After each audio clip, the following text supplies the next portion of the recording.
Day 289, Maccabean Revolt, 1 Maccabees 8, Sirach 22-23, Proverbs 22 verses 26-29. Let's begin. 1 Maccabees 8. And Judas heard of the fame of the Romans, that they are powerful and strong, and that they willingly agree to all things that are asked of them, and that, whoever was agreeable to them, they established a friendship with them, and so they are powerful and resourceful. And they heard of their battles, and the successful works that they had accomplished in Galatia, how they had subdued them and brought them under tribute. And what great things they had accomplished in the region of Spain, and that they had driven under their power the mines of silver and gold which are there, and that they had obtained possession of the entire place by their counsel and patience. And that they had overcome places that were very far from them, and kings, who came against them from the ends of the earth, and had crushed them and struck them with a great scourging, while the rest paid tribute to them every year.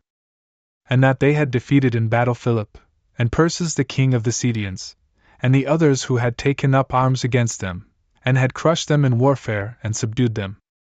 And how Antiochus, the great king of Asia, who brought a fight against them, having 120 elephants, with horsemen, and swift chariots, and a very great army, was crushed by them.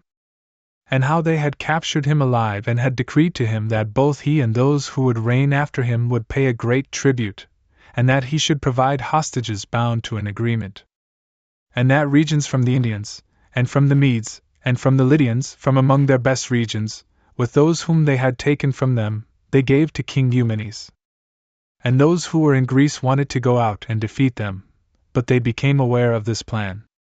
And so they sent one general to them, and he fought against them, and many of them fell, and they led into captivity their wives, and their sons, and they despoiled them and took possession of their land, and they destroyed their walls and drove them into servitude, even to this day. And the remaining kingdoms and islands, which at any time had resisted them, they destroyed and drove under their power. But with their friends, and with those who remained at peace with them, they maintained friendship and conquered kingdoms, those that were near, and those that were far off. For all those who heard of their name were afraid of them.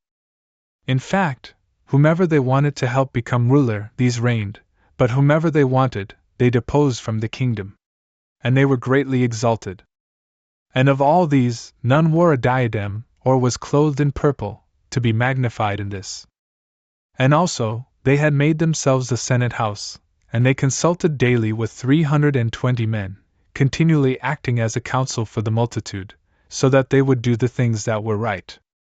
And they commit their government to one man each year, to rule over their entire land, and they all obey this one, and there is no envy or jealousy among them. And so Judas chose Eupolemus, the son of John, the son of Jacob, and Jason, the son of Eleazar, and he sent them to Rome to make an agreement of friendship and an alliance with them. And so that they would take away from them the yoke of the Grecians, for they saw that they oppressed the kingdom of Israel with servitude. And they went to Rome, a very long journey, and they entered the Senate house, and they said, Judas Maccabeus, and his brothers, and the people of the Jews, have sent us to you to establish with you an alliance and peace, and so that we may be registered among your associates and friends. And the word was pleasing in their sight. And this is a copy of the writing, which they rewrote on tablets of brass and sent to Jerusalem, so that it would be with them in that place as a memorial of the peace and alliance. May all be well with the Romans and with the nation of the Jews, at sea and on land, forever, and may sword and enemy be far away from them. But if a war is instituted against the Romans first, or against any of their allies in all their dominions, the nation of the Jews will bring help to them, just as the situation shall direct, wholeheartedly. And those who do battle, they need not provide with supplies of wheat, or arms, or money, or ships, just as it seems good to the Romans, and they shall obey their orders, while taking nothing from them. But in like manner also, if war will have fallen upon the nation of the Jews first, the Romans shall help them willingly, just as the situation permits them. And those who give assistance will not be provided with wheat, or arms, or money, or ships, just as it seems good to the Romans. And they shall obey their orders without deceit. According to these words, the Romans have made an agreement with the people of the Jews. And if after these words one or another would want to add anything to, or take anything from these, they may do as they propose. And whatever they add or take away, it shall be ratified. Moreover, concerning the evils that King Demetrius did to them, we have written to him, saying, Why have you made your yoke heavy upon our friends and allies, the Jews? If, therefore, they come again to us against you, we will render judgment for them, and we will make war against you by sea and by land. Sirach 22:23. The lazy man is pelted with a dirty stone, and all will speak about his rejection. The lazy man is pelted with the dung of oxen, and all who touch him will brush off their hands. An undisciplined son is the shame of his father, but an undisciplined daughter will be to his degradation.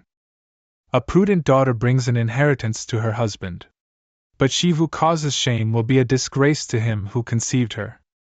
She who is bold shames her father and her husband, and she will not be less offensive to the impious, for she will be held in dishonor by both. An untimely explanation is like music in a time of mourning, but the sharp correction and doctrine of wisdom are ever timely. Whoever teaches the foolish is like someone who glues together a broken pot. Whoever explains a word to one who is not listening is like someone who suddenly awakens a sleeping person from a deep sleep. Whoever explains wisdom to the senseless is like one speaking to a sleeping person. And at the end of the explanation, he says, Who is this? Weep over the dead, for his light has failed. And weep over the foolish, for his understanding has failed. Weep only a little over the dead, for he is at rest. But the wicked life of a wicked fool is worse than death. The mourning for the dead is 7 days, but for the foolish and the impious, it is all the days of their life. You should not talk at length with the foolish, and you should not go with the senseless. Keep yourself from him, so that you may not have problems, and so that you will not be polluted by his sin. Turn away from him, and you will find rest, and you will not be discouraged by his foolishness. What is heavier than lead? And what else can he be called but foolish? Sand, and salt, and an iron weight are each easier to bear than an imprudent man, who is both foolish and impious. A bundle of wood strapped together in the foundation of a building will not be loosened. And similar is the heart that has been strengthened by thoughtful counsel. The thoughts of one who is understanding will not be corrupted by fear in any situation. Just as chaff in a high place, or a wall made of mortar without stones set within, will not continue against the face of the wind, so also a timid heart, and the thoughts of the senseless, will not withstand the forcefulness of fear. Despite a cowardly heart, the thoughts of the foolish will not fear any situation, yet neither will one who continues always in the precepts of God. He who jabs an eye produces tears, and he who jabs the heart produces understanding. He who throws a stone at birds will drive them away. So also, he who accuses his friend dissolves the friendship. But if you have drawn a sword against a friend, you should not despair, for there may be a way back. If you have opened a harsh mouth against a friend, you should not fear, for there may be a reconciliation. However, if there are accusations, or abuse, or arrogance, or the revealing of secrets, or a wound from deceitfulness, in all these cases, a friend will flee away. Hold to faithfulness with a friend in his poverty, so that you may also rejoice in his prosperity. In the time of his tribulation, remain faithful to him, so that you may also be an heir with him in his inheritance. Just as the steam from an oven, or the smoke from a fire, rises up before a flame, so also do curses and insults and threats rise up before bloodshed. I shall not be ashamed to greet a friend, nor shall I hide myself from his face. And if misfortunes befall me because of him, I will endure. Anyone who hears of this will be wary around him. Who will provide a keeper for my mouth, and a reliable seal over my lips, so that I may not fall because of them, and so that my tongue does not destroy me. Lord, Father and Ruler of my life, may you not abandon me to their counsel, nor permit me to fall by them.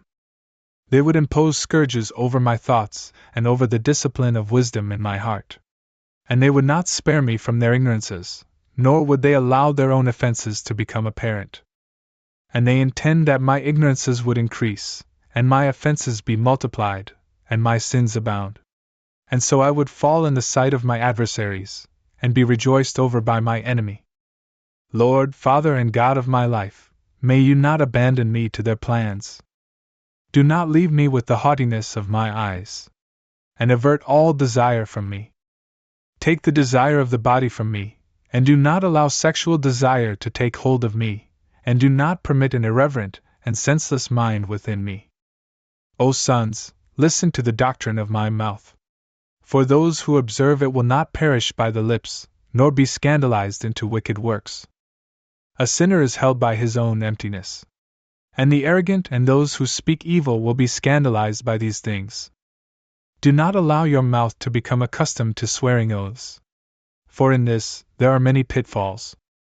Truly, do not allow the naming of God to be continually in your mouth, and do not treat as if common the names of the holy ones. For you will not escape punishment by them. Just as a servant, continually interrogated, will not be without a bruise, so everyone who swears oaths and takes God's name will not be entirely free from sin. A man who swears many oaths will be filled with iniquity, and scourges will not depart from his house. And if he fails to fulfill it, his offense will be over him, and if he pretends he fulfilled it, he offends doubly. And if he swears an oath insincerely, he will not be justified, for his house will be filled with retribution for him. There is yet another kind of talk which faces death. Let it not be found in the inheritance of Jacob. For all these things will be taken away from the merciful, and they shall not wallow in offenses. Do not allow your mouth to become accustomed to undisciplined speech. For in this, there is the sin of words. When you sit in the midst of great men, remember your father and mother. Otherwise, God may forget you, when you are in their sight, and then you would be repeatedly ridiculed and would suffer disgrace, and you might wish that you had never been born, and you might curse the day of your nativity. The man who is accustomed to disgraceful words will not accept instruction all the days of his life. 2 kinds of persons abound in sins, and a third adds wrath and perdition. A desirous soul is like a burning fire, it will not be quenched until it devours something. And a man who is wicked in the desires of his flesh will not desist until he has kindled the fire. To a man of fornication, all bread is sweet, he will not tire of transgression, to the very end. Every man who transgresses his own bed has contempt for his own soul. And so he says, who can see me?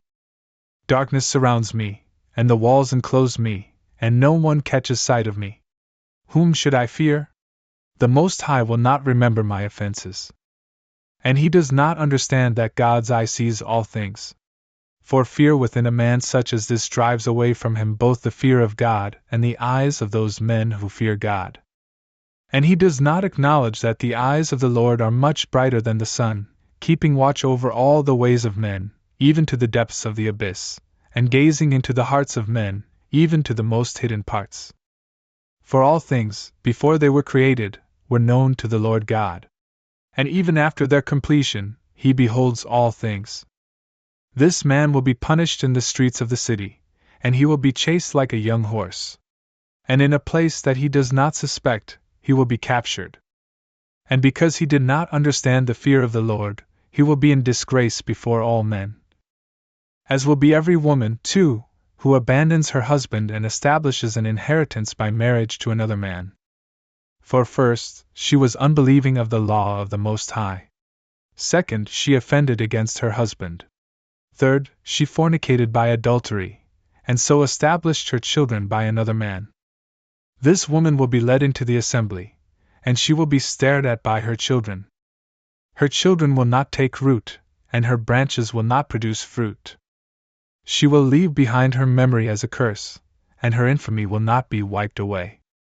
And those who are left behind will acknowledge that there is nothing better than the fear of God, and that there is nothing sweeter than to have respect for the commandments of the Lord.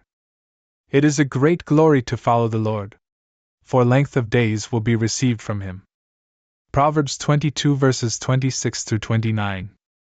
Do not be willing to be with those who certify with their hands, and who offer themselves as a guarantee against debts.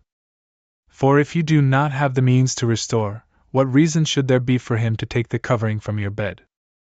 Do not cross beyond the ancient limits that your fathers have set. Have you seen a man swift in his work? He shall stand in the sight of kings, and not before those who are disreputable.